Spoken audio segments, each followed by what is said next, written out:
In this video, you will learn about important configuration settings for the Oracle CDC client origin that can help you improve the performance of this pipeline. Let's get started. This example is a pipeline using the simple Oracle CDC client origin to the trash destination with data collector version 5.1.0. If you have multiple tables that you need to retrieve data from, it's better to mention them all individually like a test or star, or you can mention test 1 and then test 2, and then you can specify a schema named as HR. Here you can have test 3 with the employee schema. This is recommended over filtering by exclusion pattern because the table name pattern is resolved on the Oracle side, while the exclusion pattern is resolved on the data collector side. So this means that if we filter by exclusion pattern instead of table row pattern, we will upload all the changes before deciding which one to select. So it's recommended to use a table row pattern rather than an exclusion pattern. The next setting is initial change. The initial change is the point in the logminer redo log where you want to start processing. The initial change is only considered when you start the pipeline for the first time or when you reset the offset of the origin. Otherwise, the pipeline will continue from the last saved offset each time you start it. There are 3 options for the initial change, from the last change or from the date. If you choose the date, this is the pattern you must use. Or you can get the initial change from SCN. You can get the system change number from your DBA team. The next setting is the dictionary source. The dictionary source specifies the location of the logminer dictionary. There are 2 options here, online catalog or redo logs. Online catalog is used for better performance when schemas are not expected to change. Use the redo logs option if you expect schemas to change. The redo logs allow the origin to adapt to schema changes to generate events for DDL statements.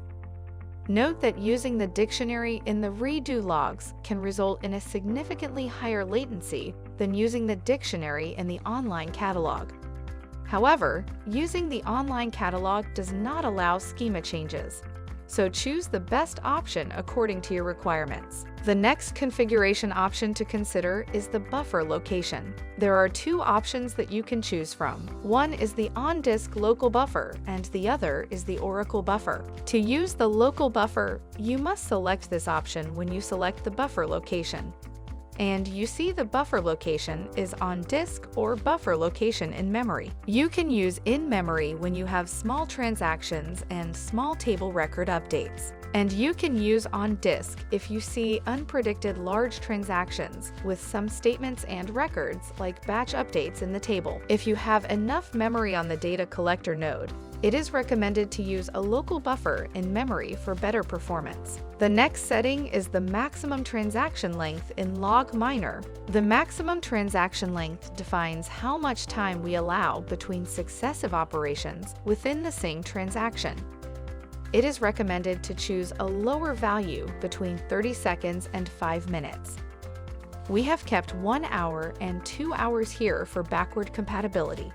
But in the real scenario, from data collector version 5.0 onwards, you can set this value as low as a few seconds. Also, this value mainly affects the window from which we want to start processing the data. For example, if you keep 1 hour as the maximum transaction length and schedule the start of your pipeline at 9 o'clock in the morning, it will actually start processing your source data from the timestamp of 8 o'clock in the morning, 1 hour ahead of schedule. So keep that in mind. In the normal scenario, you do not need this, so performance and start time are better for small values.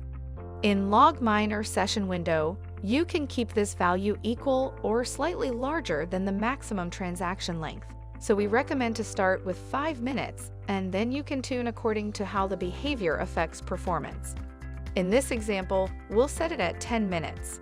The next important setting is Parse SQL Query. This setting can be enabled to parse the SQL query into an SDC record.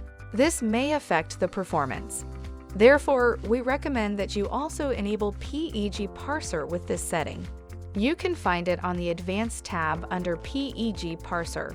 So if you disable this option, it will not show up here on the Advanced tab.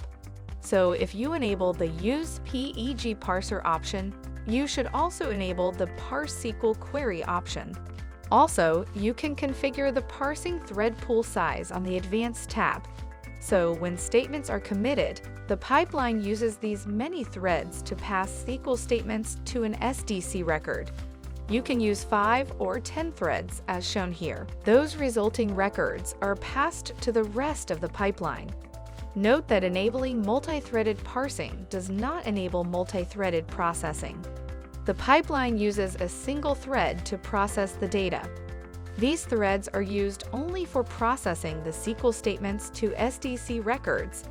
Let's return to the Oracle CDC tab. And here is another setting to discuss, the DB time zone. It's very important that you match the DB time zone with the time zone of your database. Otherwise, you may face the risk of losing the data or not getting it in time. In this case, the data collector and the Oracle database both are running in the same time zone. So we select Same as Data Collector. A few more settings can significantly improve performance. Max batch size records is the maximum batch size, and batch wait time is the maximum wait time. You can start the batch size at 10,000 records in the batch. You can set the batch wait time as 5 seconds or 30 seconds. All of these configuration parameters depend on how big your transaction is and how many rows the table has. So it all depends on these settings and the data that is in the pipeline. It is recommended that you adjust all of these settings according to the performance you are achieving when testing or developing your pipeline.